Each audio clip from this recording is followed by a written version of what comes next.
John from Montana Cedar Works, and today we're going to put together a planter, a standing planter, cedar planter, that is 32 inches high by 48 long by 24 wide. And the first thing we'll go over is the kit and what you'd be getting in the box when you receive your planter. You're going to get 4 leg assemblies where the legs are already put together. They're screwed and glued, and this is an extremely heavy-duty planter. This is the thickest one we make in a screw-together design, and it's 1.5 inch boards thick by 3 inches, and just massive, nicely finished. And you'll get 4 leg assemblies. You'll get 4 caps for the top of the legs. You'll get 2 what we call a panel, where we've put together the boards. These are the shorter end panels, and then you have longer panels for the sides, the longer sides. Also in the kit, you'll get 3-inch to 3.5 inch stainless screws that hold the legs on. You'll get shorter 1 5/8 inch to 2 inch screws that hold the cap on, and those are stainless also. We use a very high quality grade of stainless steel, or we also use ceramic screws, as they are made for use with cedar decking, cedar and redwood, as cedar and redwood is very acidic and eats steel screws, plated screws. They eat that kind of stuff for a living, cedar and redwood. So that's why we use the highest quality screws that you can buy. So on these shorter panels on the ends, there are 4 countersunk holes that have a C and an arrow going to it, and that's where you're going to use the ceramic screws. So there's no mixing it up. You don't have to know the lengths. You just have to know that the ceramic screws go in the panels, the long stainless screws go in the legs, and the short stainless screws hold the caps. And that's all the screwing that's going to happen. So the last thing I'd like to show you that comes in the kit is we include the T25 star bit or torque head bit that you will use to work your screws. That's really the best design in today's world for securely putting in a bit and driving a screw. The days of the Phillips head or the flat screwdriver are not near the quality of a screw like this. This is also very good stainless. But in your kit, you're going to get the tool that I use in a drill and to drive the screws. If you don't have a drill and you have a 1/4 inch socket, you can also use that bit that you will need to put together the planter.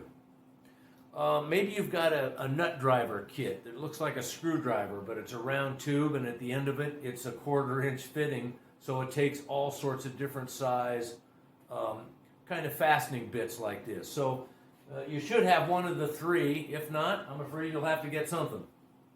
So anyway, that's what comes in the kit. Okay, now we're going to start the assembly of the screw-together planter.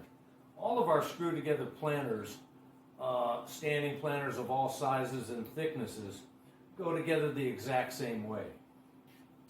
And before I get started, I forgot to mention in the first part of this video is our leg assemblies include a very important bottom cap, and what it does for it is probably adds some rigidity to a very massive leg assembly to begin with, but it stops water intrusion into the legs, and it also prevents, if somebody drags the planter, prevents your nice legs from splintering.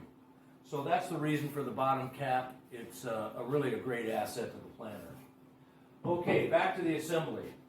We're going to be assembling this upside down, including the legs, and then once we turn it off the table and put it on the ground, the only thing left is the caps and we're done.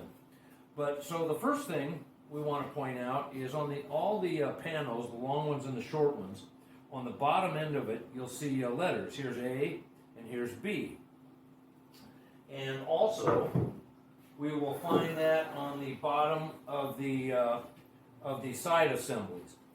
This piece inside the long panel is the piece that holds your bottom boards of your planter.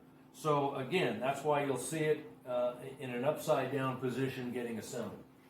So, one of the things, we have A here, and we decide A here, and the first thing we do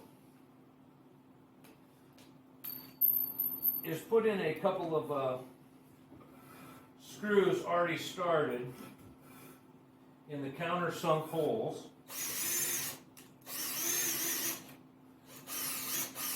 And like all of our screw together planter assemblies, I'm going to put a screw that goes about 1/8 of an inch through the board so it sticks out, and it helps me find the hole in the mating board that it's going to go to. So I put the 2 screws on the A side just barely through, and now I flip the board up, bottom side up on the long panel, and I get the A right next to the A on the other board, and I also make sure I line it up very flush on the outside. That's the ticket. See, right away, I'm in the hole. I kind of push the board up against the panel here, this panel against this one, move it back and forth. I know I'm in the hole.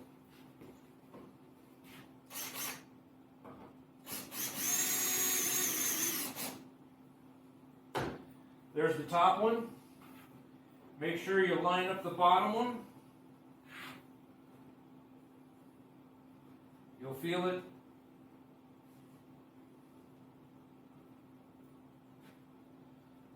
And in we're going to go.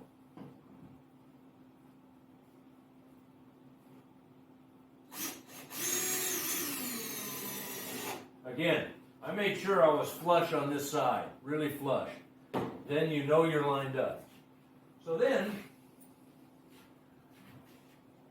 you'll repeat that on all the remaining 3 corners, and you're more than halfway home, way more than halfway home. Okay, we've put the box entirely together, and like I said, we're more than halfway home. So before we get started to put on the legs, I just want to go over again the important features. Is you're lining up the letter A on this right next to the A on the panel, on both panels, and also you're using the bronze-colored ceramic screws, and you're putting them in the countersunk holes that have a C next to it for ceramic, and an arrow pointing to the hole. Can't go wrong. And again, just like in the leg, the importance of putting the screw only about 1/8 of an inch through is you've basically got the point, which is a much smaller diameter, obviously, than the hole. So that's why it helps you find it, and a little movement that you can do lets you know you're in the hole. So that's what we're going to do again right here. Get some eyeballs. And see, that's the beauty of putting this together upside down. It's just so easy to work with on a table. I just put it in there and I'm in the hole. That fast.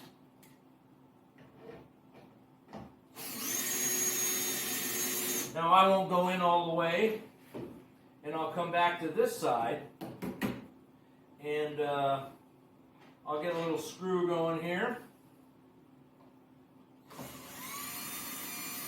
And before I go through, I'll make sure I've pushed it against the corner, and with my thumb here, hold the board in place, and I'm home. Also, you want to be careful about pushing too hard,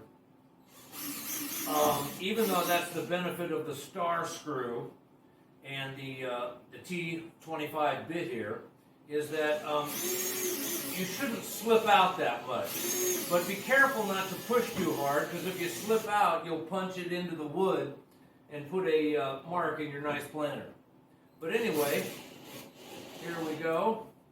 And just one left down here.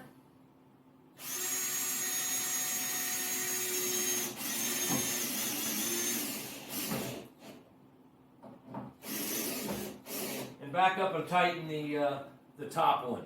I left it, like I said, a little loose, and that way I could be sure to move it without a problem. And I found the hole with this other screw. And once you get two screws in, one on this side and one on this side. Okay, we forgot to mention about how you line up which leg with which corner. On each corner, you're going to find an L1 or an L2 or an L3 or an L4, standing for, here is L1, leg 1.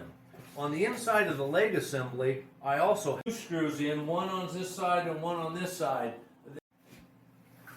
Okay, we forgot to mention about how you line up which leg with which corner. On each corner, you're going to find an L1 or an L2 or an L3 or an L4, standing for, here is L1, leg 1. On the inside of the leg assembly, I also have an L1.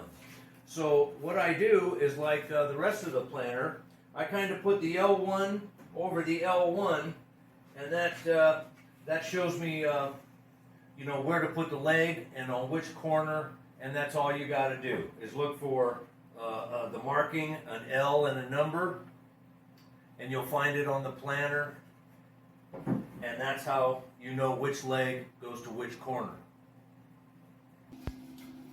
Okay, we've got our planter pretty much together, and it's up right now and on the floor and ready for the final additions, which will be the bottom boards, which just lay in very easily. And we'll also put on one of the caps so you know how to do it. When you look inside the planter on the ledges that hold the bottom boards, you'll see a BL and a BR. And that is where you put the cutout boards, as the other boards don't have any cutout. They're just a piece the right size to go in.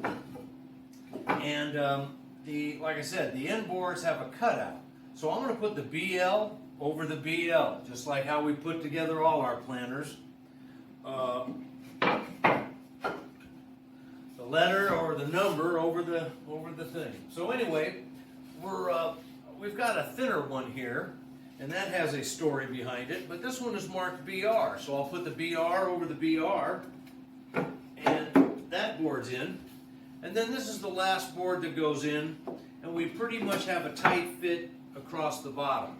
But what you do to have your own drainage, which I think is a great opportunity for everybody to decide how they like it, but I recommend you pull out probably the thin board, maybe one of the thick ones, and you get a space between each board. You spread them out, get around a 1/4 inch, 1/8 inch to a 1/4 inch, and I'd put in a fabric liner. And I'd also put in maybe some pea gravel, because after working in the golf industry for years also, air to your roots is extremely important. And so not having your roots constantly saturated in wet soil, because the drainage isn't enough, I would urge you to have a little more drainage than you might expect, and have a little space between each board, and let air get up in there, as I think your plants will be a lot happier, and you will also.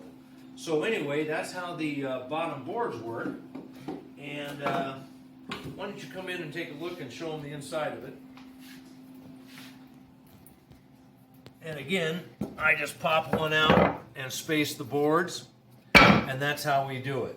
Now, let's go to the cap and the finale here.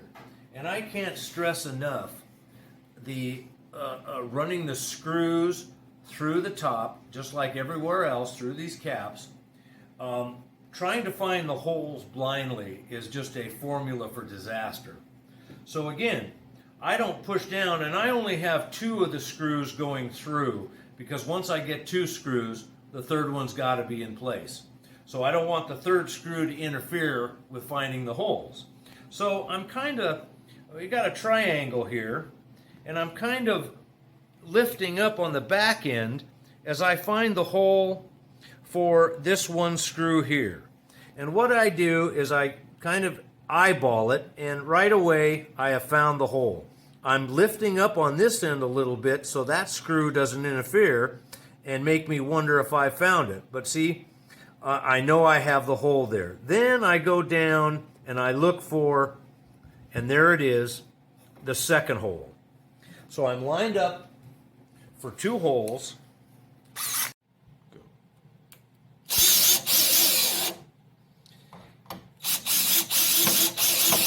And because the 2 holes were in, the third hole has got to be lined up.